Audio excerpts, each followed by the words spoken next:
दत्त जयंतीनिमित्त आज अक्कलकोटमध्ये मोठ्या प्रमाणात भक्तांची रीघ जी आहे ती पाहायला मिळते। आपण पाहतो या ठिकाणी मोठ्या प्रमाणात भक्तगण जे आहेत ते राज्याच्या कानाकोपऱ्यातून या ठिकाणी आलेले पाहायला मिळत आहेत।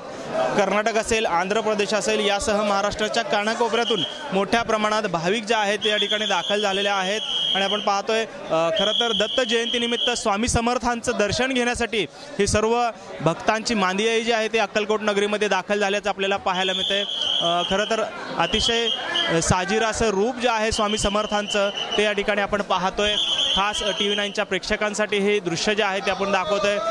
खरं तर पहाटेपासूनच भक्तांनी मोठ्या प्रमाणात रांगा ज्या आहेत त्या लावलेल्या होत्या आणि दर्शनासाठी एकच स्वामी समर्थांचं दर्शनासाठीची आस जी आहे ती भक्तांना असते, ती आस या ठिकाणी या गाभाऱ्यामध्ये येऊन पूर्ण होत असल्याचं आपल्याला पाहायला मिळतं।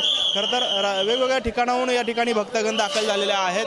काय सांगाल दादा, तुम्ही कुठून आलेले आहेत आणि काय नक्की स्वामी समर्थांचं दर्शन घेण्यासाठी आसुसलेले आहात? मी पुण्यावरून आलेलो आहे। दर्शन महाराजांचं आज दत्त जयंती असल्यामुळे दर पौर्णिमेला येतो, पण आज बघतोय की अलोट गर्दी आज झालेली आहे आणि मंदिराने प्रशासनाने चांगलं नियोजन केलेलं दिसलं यावेळेला। प्रत्येक वेळेपेक्षा यावेळेला जर चांगलं नियोजन दत्त मंदिरामुळे केलेलं आहे।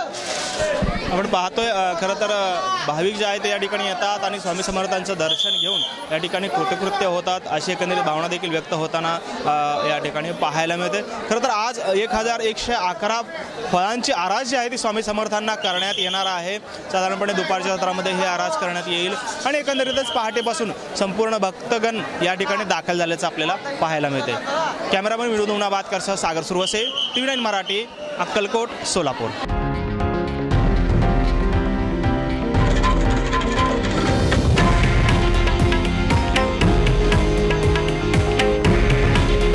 हे आहे देशातील नंबर 1 न्यूज नेटवर्क आणि आपण पाहत आहात TV9 मराठी। काळजी तुमची, हित महाराष्ट्राचं।